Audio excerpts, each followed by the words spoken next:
আসসালামু আলাইকুম, কেমন আছেন সবাই? আশা করছি সবাই অনেক ভালো আছেন। আমার চ্যানেল এরিনা হ্যান্ডিক্রাফটের নতুন আরেকটি ভিডিওতে আপনাদের সবাইকে স্বাগতম। চলে এলাম একটা রিকোয়েস্টেড ভিডিও নিয়ে। আর আজকে আমি আপনাদের সাথে অ্যাম্বুশের ডিজাইন শেয়ার করব। অনেক দিন পর ফাইনালি আমি অ্যাম্বুশের কাজ করতে যাচ্ছি। তো ভিডিওটা একটা রিকোয়েস্টেড ভিডিও ছিল, সেটা হুরাইরা আপু রিকোয়েস্ট করেছিলেন এই কাজটির জন্য। তো আর কথা না বাড়িয়ে চলুন কাজটি শুরু করা যাক। তো শুরুতেই আমি এখানে কাপড়ের ড্রয়িংটি করে নিয়েছি। আর এটা ড্রয়িং টিউটোরিয়াল আমার চ্যানেলে অলরেডি আপলোড করা আছে, আমি লিঙ্ক ডেসক্রিপশন বক্সে দিয়ে দিব, আপনারা চাইলে সেখান থেকে দেখে আসতে পারেন। যেহেতু এটা অ্যাম্বুশের কাজ, এটা শুকাতে অনেকটা টাইম লাগবে, তার জন্য শুরুতে আমি এখানে ডাল এবং পাতার কাজগুলো করে নিব। আপনারা আপনাদের সুবিধা মতো কাজটা করতে পারেন। আপনার হাতে যদি অনেক টাইম থাকে তাহলে আগে যে অ্যাম্বুশের কাজটা আছে ফুলের কাজগুলো সেগুলো করে তারপর ডাল আর পাতা করতে পারেন। আই থিঙ্ক অ্যাম্বুশের কাজটা পরে করাটা বুদ্ধিমানের কাজ, কারণ অ্যাম্বুশ শুকাতে অনেকটা টাইম লাগে, যেহেতু মোটা এবং ভারী করে প্রলেপ দেওয়া হয়। আর অ্যাম্বুশ যে গাম এটাও কিছুটা শুকাতে একটু টাইম নেয়। তো এর জন্য আপনি যদি পুরো একটা রাত কিংবা মোটামুটি 10 থেকে 12 ঘন্টা এটাকে একটানা রেখে দিতে পারেন শুকানোর জন্য, তাহলে এটা ভালোভাবে শুকিয়েও যায় এবং পরবর্তীতে কোনো সমস্যা হয় না। এর মধ্যে আরেকটা কথা বলে রাখি, আমার ঠান্ডা লেগেছে, যার কারণে গলাটা এবং নাকটা কিছুটা আটকে আছে, কথা কিছুটা বেজে বেজে আসতে পারে। তো দয়া করে এটা নিয়ে কেউ কোনো মন্তব্য করবেন না। এটা যেহেতু ঠান্ডার সিজন চলছে, ঘরে প্রায় সবারই এখন ঠান্ডা লাগার সময়ই এটা। তো এখন ঠান্ডা লাগবে না, আর কবে লাগবে? আর নর্মালি আমার ডাস্ট অ্যালার্জির কারণে প্রায় সারা বছরই ঠান্ডা থাকে। তো আমার মনে হয় না আপু সর্দি হয়েছে বা কি এই টাইপের কমেন্ট করার কোনো ভ্যালু আছে বা কোনো মানে আছে। তো please try to skip this. এখানে আমি ডালের জন্য যে কালারটা ইউজ করছি এটা হচ্ছে জলপাই একটা কালার, একটু ডিপ জলপাই কালার। আপনারা চাইলে এখানে একদম লাইট শেডের জলপাই কালারটা ইউজ করতে পারেন। তো আমার এই কাপড়টা যেহেতু হালকা কালারের, এটার সাথে ডিপ কালারটা খুব একটা খারাপ লাগবে না। আর আমার ফুলটা একেবারেই হালকা কালারের হবে। আর অ্যাম্বুশের মিক্সিং যে প্রক্রিয়াটা সেটা আমি দেখিয়ে দিচ্ছি না, কারণ মিক্সিংয়ের তার আগে আমি একটা ভিডিওতে যখন অ্যাম্বুশের ডিজাইন শেয়ার করেছিলাম সেখানে আমি বলেছিলাম যে অ্যাম্বুশের মিক্সিং প্রণালী যদি কেউ জানতে চান তাহলে অবশ্যই কমেন্ট করে জানাবেন। তবে সেক্ষেত্রে আমি কোনো রেসপন্স পাইনি, তো আমি ভাবলাম যে এটা হয়তো বা কারো তেমন প্রয়োজন নেই। শুধু একটা ভিডিও টেনে লম্বা বানানোর আসলে কোনো মানে হয় না। তো যদি কারো মনে হয় যে অ্যাম্বুশ মিক্সিং প্রণালীটা বা কালারফুল অ্যাম্বুশ মিক্সিংটা আপনারা দেখতে চান তাহলে অবশ্যই কমেন্ট করে জানাবেন, আমি চেষ্টা করব ভিডিওটা শেয়ার করে দেওয়ার। আমি যেই কাপড়টাতে ডিজাইন করছি এটা যারা আজকে ফার্স্ট টাইম দেখবেন তাদের জন্য বলে রাখছি, এই ডিজাইনটার উপর আমি মূলত সুই সুতার কাজ করেছিলাম এটার হাতার এবং বুকের প্যানেলে। তো তারপর অনেক রিকোয়েস্ট ছিল এটার নিচের প্যানেলে কাজ করে দেখানোর জন্য, এবং ফাইনালি একজন আপু এটা রিকোয়েস্ট করেছেন যেন নিচের প্যানেলে কিভাবে হ্যান্ড পেন্ট অথবা অ্যাম্বুশ পেন্ট করতে হয় সেটা দেখাই। যেহেতু অনেক দিন যাবত অ্যাম্বুশের কোনো টিউটোরিয়াল আমি করিনি, তাই ভাবলাম যে এখানে অ্যাম্বুশ পেন্টটা করেই দেখাই, সেটাই ভালো হবে।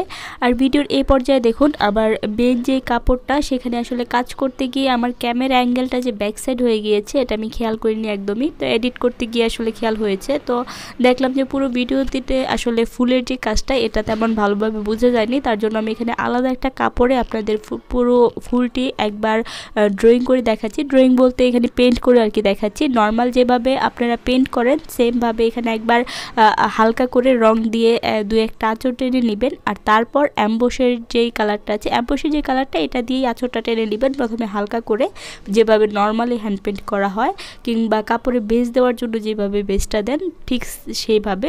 আর তারপর একটা বেস দেওয়া হয়ে গেলে তার উপর আপনারা অ্যাম্বুশের মোটা করে একটা প্রলেপ দিয়ে দিবেন। অ্যাম্বুশের এটা হচ্ছে টেকনিক, যাদের কাপড়টা দেখবেন আপনার কাপড়টা আপনি মনে মনে ভাবতে পারেন যে তাদেরটা এত সুন্দর ফুলেছে আমারটা কেন ফুলেনি। তো আপনার যদি কালার মিক্সিং বা অ্যাম্বুশ মিক্সিংটা যদি পারফেক্ট হয় তাহলে অ্যাম্বুশ ফুলানোর আরেকটা দ্বিতীয় শর্ত হচ্ছে এখানে আপনার অ্যাম্বুশটাকে একটু মোটা করে দিতে হবে। তো দেখুন আমি এখানে তুলি ভর্তি রং দিয়ে জাস্ট ডিপ করে রংটা একটু ছড়িয়ে দেওয়ার ট্রাই করছি। তো চেষ্টা করবেন পুরোটা পাপড়িতে একই সমান পরিমাণ রং রাখার, তাহলে কোনোটা বেশি ফুলে যাবে কোনোটা কম ফুলেছে এরকম হবে না। এক সমান থাকলে জিনিসটা দেখতেও কিন্তু ভালো লাগে। আগে বেস দেওয়ার কথাটা এই জন্য বললাম, আগে বেসটা দিয়ে নিলে পরবর্তীতে এই যে ডিপ করে রংটা লাগানোর পর আশেপাশে যে কিনারাগুলো থাকে এগুলোতে যদি রং নাও লাগে তাহলে দেখতে কিন্তু তেমন বাজে লাগে না। তো আর যদি আপনি আগে একটু ডিপ করে না নেন বা আগে একটা আঁচড় টেনে না নেন তাহলে দেখা যায় যে সবগুলো জায়গা ভরাট করতে গিয়ে অ্যাম্বুশের যেই শেপটা থাকে যে ফুলের যে পাপড়িটা এটা একটু মোটা হয়ে যায় এবং পাতলা হয়ে যায়। তো এটা যাতে মোটা কিংবা পাতলা না হয়ে যায় তার জন্য আগে একটা আঁচড় কেটে তার উপরে আপনারা চেষ্টা করবেন একটু ডিপ এবং একটু মোটা করে অ্যাম্বুশের প্রলেপ বা লেয়ারটা দেওয়ার জন্য।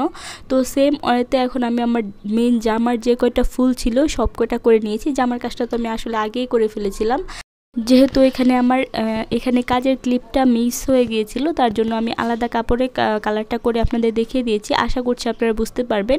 তো এখন দেখুন সেম তুলিতে আমি একটুখানি হলুদ রং দিয়ে মাঝখানে এইভাবে দিয়ে নিচ্ছি। তো এটা যেহেতু অ্যাম্বুশ, এটা আয়রন করার পর ফুলে যাবে, তার জন্য এখানে যদি আপনারা একটু বড় করে বা মোটা করে এই মিডল পয়েন্টটা দেন তাহলে দেখতে কিন্তু ভালো লাগবে না। পরবর্তীতে এটা আসলে এত বড় লাগে না, তো আপনারা চাইলে আরও ছোটো করেও দিতে পারেন, তাতে কোনো সমস্যা নেই। আর এই ক্ষেত্রে একটু সাবধান হাতে কালারটা অ্যাপ্লাই করবেন, কারণ অ্যাম্বুশ কিন্তু তখনও আমার শুকায়নি। আমি প্রায় সারা রাত এটাকে রেখে দেওয়ার পর বেলা 12টা একটার দিকে এটা আয়রন করে নিয়েছিলাম।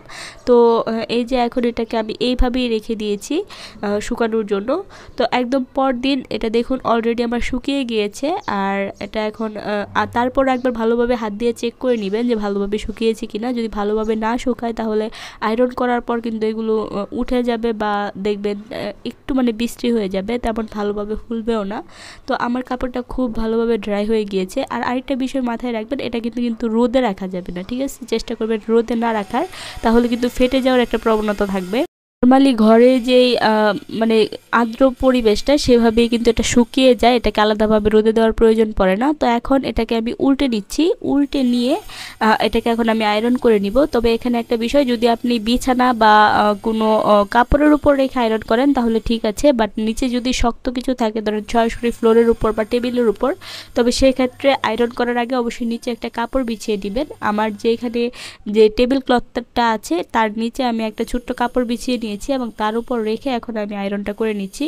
আর আয়রন করার ক্ষেত্রে একটা বিষয় মাথায় রাখবেন, আপনার যদি পাওয়ারফুল আয়রন হয় তাহলে জাস্ট হালকা করে 2-3টা ডলা দিলেই হয়ে যাবে। বাট আমার মতো যদি আপনার লো টেম্পারেচারের আয়রন হয় তাহলে যেই জায়গায় আপনার অ্যাম্বুশের কাজটা করা হয়েছে সেই জায়গায় আয়রনটাকে কিছুক্ষণ রেখে দিবেন, ধরেন 10 সেকেন্ড রেখে দিবেন। রেখে দেওয়ার পর কাজটা আয়রনটা তুলে নিলে দেখবেন জায়গাটা ফুলে উঠেছে।